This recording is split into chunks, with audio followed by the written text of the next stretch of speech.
Greetings and welcome to the next instalment of my vlog on my mission to Sweden, God's calling upon my heart. For those who are new to watching all this, welcome. My name is Mike O'Leary. I'm a member of Tabernacle Baptist Church in Wolverhampton in England. For those who are returning and have watched before, welcome back. It's nice to know you'll carry on with following my journey through all of this. Today's vlog's going to be about the Mission to Sweden 2017 that God's put upon my heart. It was released to the church about a month and a half ago. It's Mission for Sweden 2017 2020 vision, and it's all about encouraging, enthusing and empowering the churches within Sweden to take the gospel and take it out to their community, and I'll explain why in a little bit more detail later on about how that is different to here in the UK. Bear with me while I check my notes as well. I don't want to make sure I miss anything. Bit of background for those who are new to watching this. I have a YouTube channel. You can watch the Mission to Sweden in 2015. I went over in 2015 for 2 weeks towards the end of August. I walked through 5 cities. I prayed for over 100 churches.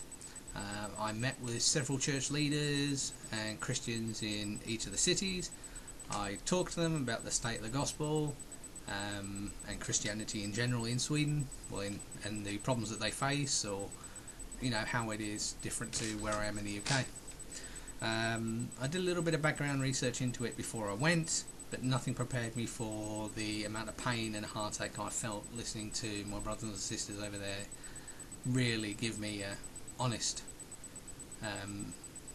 in-depth information on how the state of the churches are and how God is seen over there. I still carry that pain with me every day. The aching that there are so many people that are anti-God. Sweden is one of the biggest atheist agnostic countries in Europe, with a population just under 10 million. Less than 2% go to church on a regular basis, and it's decreasing every year.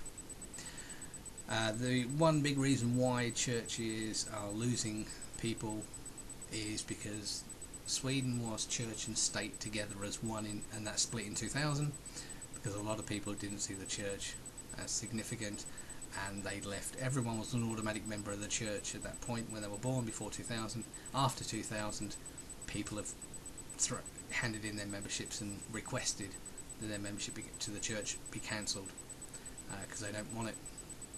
This is on average, according to an article written in the local .se, which is an online Swedish news written in English. It's on average June and July this year, sorry, average is around about, bear with me, I've lost me notes on that. It averages around 2,000 to 5,000 depending on what month. But over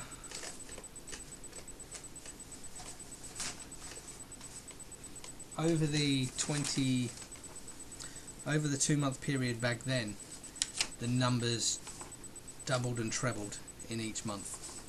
It wasn't, I'm just trying to find the exact figures, but it gives you a good indication. If you go to the local.se and search church, there is an article there which tells you about the church numbers and how they decline, and how people are requesting it to decline so much. One of the ministers that I was speaking to over there told me that churches are closing every year because people aren't going, and I can sense it's pretty hard for churches who have never had to do evangelism or outreach of gospel to the community because people were automatically members and people automatically went to church because that was the done thing, and this huge explosion of people just leaving the church, and there being a big vacuum, big void of people that have been equipped and empowered and encouraged to listen to the Holy Spirit, to go out and take the gospel to the community. And that is what is really struggling at the moment from all the conversations I had. So this is a next step on from 2015's mission. Mission will be happening in late 2017. Don't know exactly when just yet. And I'm aiming for me, my wife and my daughter to go. If God blesses us with the funds required. If not, it will be just myself. And I struggled a lot with asking other people to be part of this, and I still do. And I'll explain why later on. Now, that's a bit of the background of 2017, and that I'm going to get into it in a bit more detail now. Subject I don't really like talking about at all, and that's finances.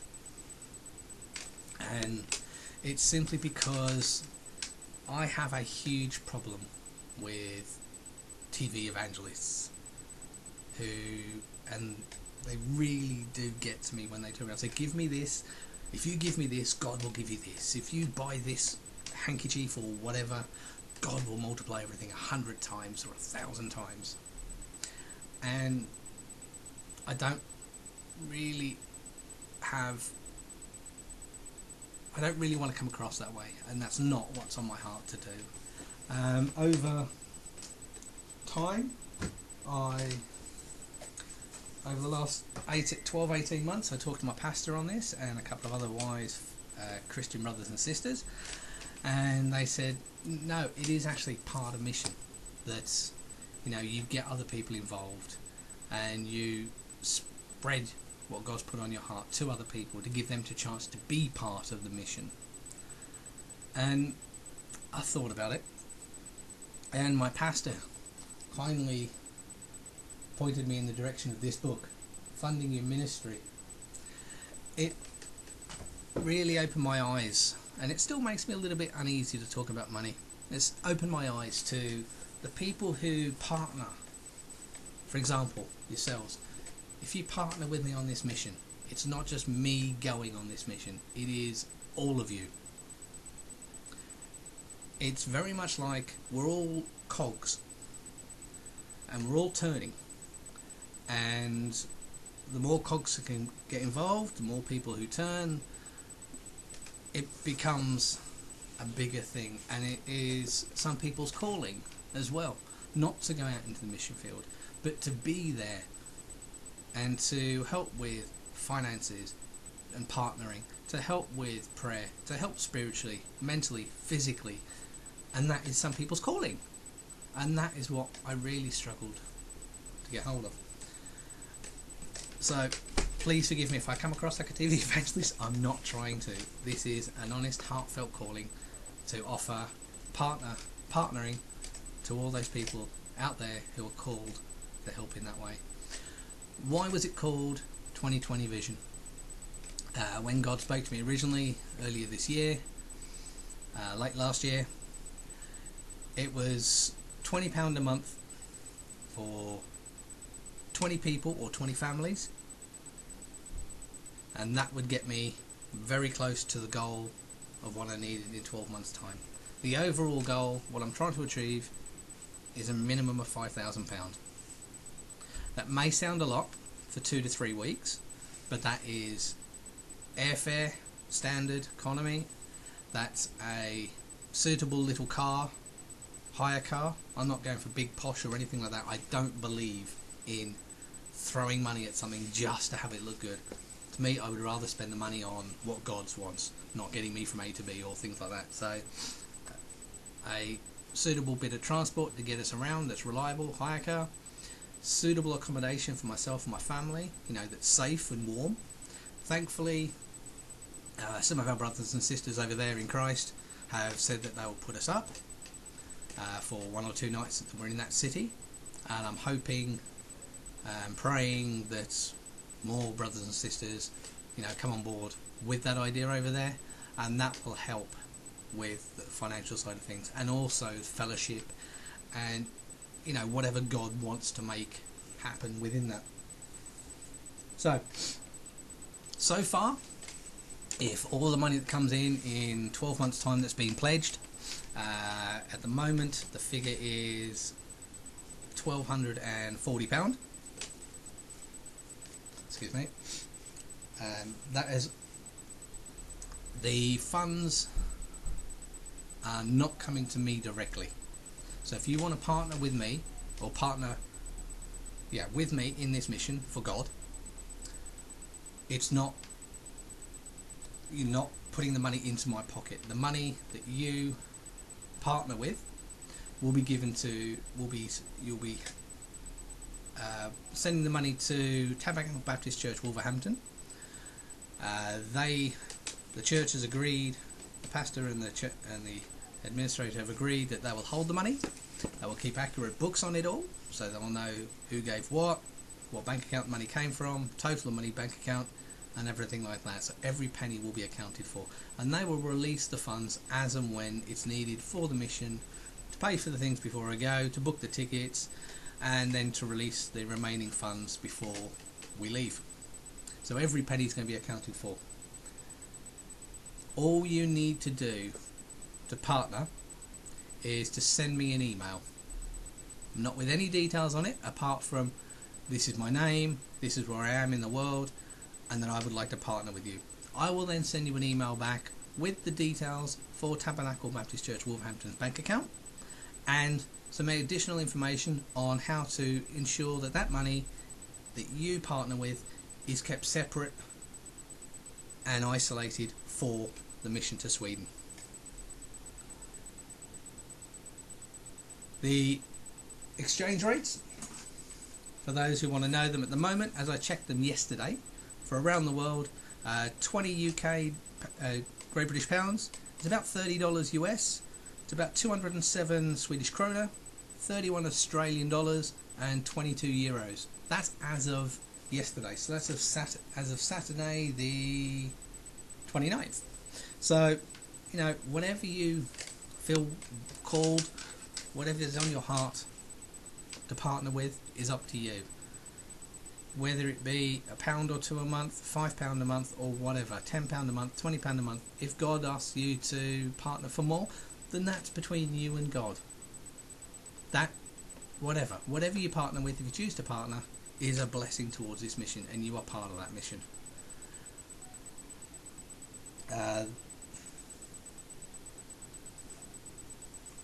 So that's the mission finances. I'll get that one out of the way. I really dreaded that bit. I've been sitting here for the last 2 days thinking, I really don't want to talk about finances. I don't like them. I don't want to do them, but they are necessary. Right, so let me just go through these here. Now, what is intending to happen when we're over in Sweden? I intend visiting some of the cities and churches again that I went over to in 2015, as well as some new ones that God's opening doors to at the moment. Still in the start stages of, you know, clarifying things, but, you know, I know God will open doors. All I've got to do is just do what I'm told and go where He wants me to, and that's what I'm praying and leaving open to God to do. So I have created a survey for all you church pastors, ministers, vicars, priests. If you're a church leader, or if you deal with mission or outreach to your community, then this next section is for you. I've created a survey. It's about 10 questions long. It's not big, and it's nice and easy to do. All you've got to do is, I'll put the link on the bottom of the screen. Go on to that and fill in the 10 questions. I need as much information as possible, such as what outreach you've done in the last 12-24 months, you know, your demographics of where your church is, whether it's a rural, city, town centre, suburban, or whatever. As much information as possible. Also, what you feel went right with it, what you feel went wrong with it, what would you do differently, as well, is a major thing. And the more information you can put down there, the better. If you can also spread the news of the survey out to everyone else as well that you know in the church land, then that would be great. Because what I intend to do is gather all that information together when I go to Sweden in 2017, take that with me, and use that information to help the churches. Now I know you can't just go, this bit here fits with this bit here, because the demographics are different, society's different, and there's other things like that. But it will give a good base to start, a good foundation to start, a pile of ideas to start from. And working with the churches and talking to the churches, talking to the people who deal with outreach, and prayerfully as well, putting it to God, saying which of these ideas, do you want this church to do first, second, third, whatever? Who do you want us to aim for? Who are those people in the community that you want this church to go and ignite hearts for? Who do you want bringing into the kingdom? Who do you want to change your heart? Who do you want this church, this little fire that is burning within the church when they've been empowered, enthused and encouraged, to take that little flame of you and pass that on to someone else? That's what this is about. Each individual person that church can go out and spread the gospel to. Now, if it be that one person comes to Christ through all of this, brilliant, job done. You know, God says in I celebrate each heart that comes to me. You know, there's a party in heaven for every heart that's changed. So if it is one heart, I'm not aiming for one heart, I'm aiming for bigger, but I'm leaving it in God's hands. I would love to see hundreds in every city, thousands in every city. You know, I'd love to talk to a church and see that little flame within the church just spark and ignite and start burning and really catch on within the city, and have those churches come back to me and say, you know what, Mike, this works. We can take that. God has really worked here, and let us all celebrate what God has done in this church. Not me. I'm only a little cog. And this is what it's all about. It's not for my ego. Yeah, I'm gonna be really happy that, you know, I listened to God and I got it right for him. Not for me, for him. So that's what that survey is all about. Is working with the churches, giving them ideas. So the more information I can get, the better. Bear with me, I'll just check my notes again. Now, the other thing is getting churches to work together.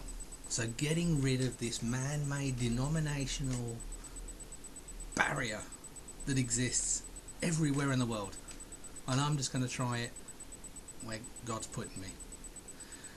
Because as churches, if we waste time and energy working against other churches, we're destroying God's kingdom. We need to work together. That is so simple. God has one church. We made man-made denominations because of our understanding of theology and whatever, and arguments and whatever happened in the past. We need to get back to the New Testament. We need to get back to one church. We need to get back to working, spreading the gospel, as basic as we possibly can get with church, but using everything within our power, everything God's given us to do that. It sounds difficult, and it is, because we all get in the way. Our head, our own thought process, our arguments get in the way, our understandings get in the way. But I think we can get churches to work together in each city. And for the cities that have got churches working together, brilliant.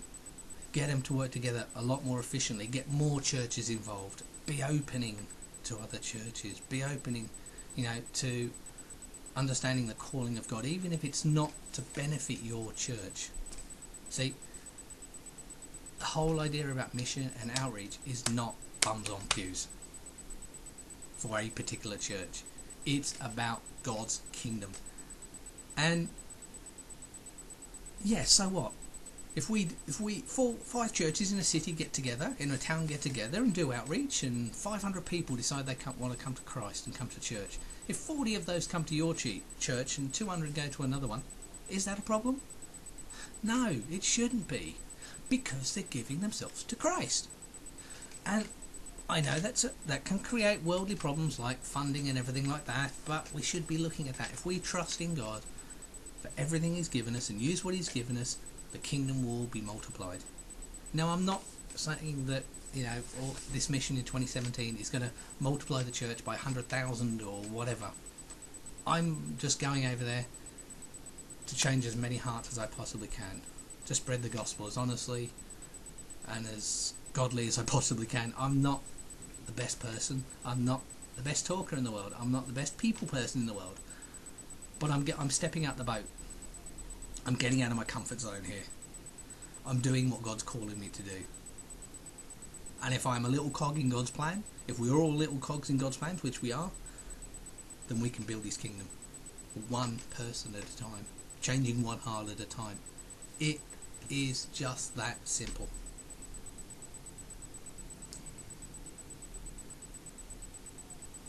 Bear with me, I'm just checking more notes. One sec. And the thing that's kept coming back to me since I went in 2015 was there is going to be a Nineveh moment, something happening in Sweden at some point. I don't know when, but I've had that feeling. And whether it be through when I'm there, or whether it be a church that has that there after I've come back, who cares? It's happened. It will happen. And I know it will happen. And the only way that's going to happen is if we all answer our calling and we all step out the boat and we all do what's placed on our heart, whether that be partnering, whether that be going over and putting our feet on the land and talking to churches and dealing with churches, whether that be prayerfully, spiritually, mentally, physically, whatever.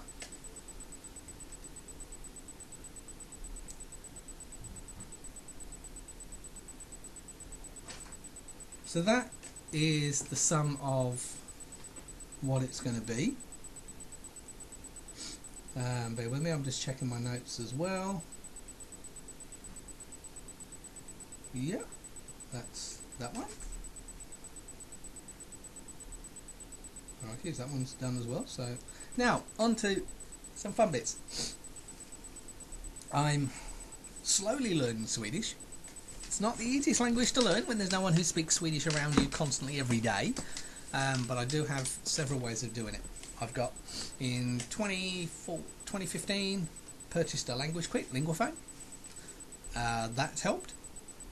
I've also got some apps on my phone. I've got word of the day emails coming through to me. I've got Duolingo on my phone and my PC to use. I've also got dual language New Testament and Psalms as well, in Swedish and English. So yeah, I'm using many different ways of doing it. I'm also watching Swedish TV, listening to Swedish radio as well. Not fully understanding everything, but I'm picking up tones and sounds and way things are said, and picking up the occasional word here and there to try and get my head to listen to what is said, because people speak faster than what I'm learning. So I'm getting there. Now, for everyone who does partner, this is in no way a if you partner this you'll get this. This is a bit of fun. For everyone who partners, this is my little Swedish flag. I designed, it's knitted, and I designed that about 4 or 5 months ago, I think. I don't know, it was in the last 6 months I designed it. I was sitting on the bus on the way home from work, and I thought, my wife's big into knitting and crocheting and everything like that. She loves that kind of craft because that's, she's really good at it. And I thought, I've sat here and I've watched her knitting patterns, and I thought, that's all Dutch to me. Dutch people, please, I'm not offending you, but that's a phrase. It's all a foreign language to me. And I thought, I could write one of these, and I tried. And that's the end result. She had to help a lot, don't get me wrong, because to convert it from me not knowing anything about knitting patterns or knitting whatsoever. I used to knit when I was a kid, because my mum did, but I've stopped for a long, long time ago. So I took it upon myself to write a knitting pattern, and that was the end result. Put that way. That was the end result. Only little. Goes onto my keychain. And So for everyone who partners, myself or my wife, because I'm not the fastest knitter, will knit one of those for you. So in your email, if you want, put your address and we'll get one posted out to you as soon as we knit them. So that's just a little bit of fun, so you can carry around with you, you know, that little bit there. So it's a constant reminder whenever you pick up your keys or wherever you put it, that pray for Sweden, pray for the mission. Also, over between now and when I go, I'm also going to be doing a fortnightly vlog, just a very short prayer update on things that have happened in Sweden, within the churches, things that are happening within the cities of Sweden as a whole. Maybe not necessarily the cities I'm going to, but things that need prayer. They really do need prayer down there, over there. Malmö, which is one of the biggest cities in Sweden, has a lot of racial tension. And it is just phenomenal what goes on. And we need to pray for that. They've had a huge influx of immigrants as well come in, and that needs to be prayed for as well. And there seems to be a lot of tension in Sweden because of that. So, you know, that's something to pray for. So I'll be putting these sort of things together every 2 weeks. If there's something that's major that needs prayer for, I'll try and get it done as soon as I possibly can to get it out there to you all. And the updates will be on my YouTube channel. So I'll also put my contact details on there. I can be found on Twitter at Sheep of Jesus, my Facebook, Mike O'Leary, my email, which is sheepofjesus03, and that's the number 0 at gmail.com. So get in touch with me through all of those. Yeah, and I hope you've enjoyed watching. If you have, please subscribe, not a problem, and you'll get the updates of when I do more vlogs. And if you've got any questions or anything like that, please leave comments or questions at the bottom. Email me, Twitter, Facebook. Happy to answer your questions for you if you need more details or to answer anything for you. And I hope this has really touched your hearts. I prayerfully leave it with you. Seek what God's calling you to do, and please pray for all of this. And I hope God is blessing you today, and may you carry on walking the path God has done, spreading His gospel, and being everything that God is calling you to do. Take care. God bless.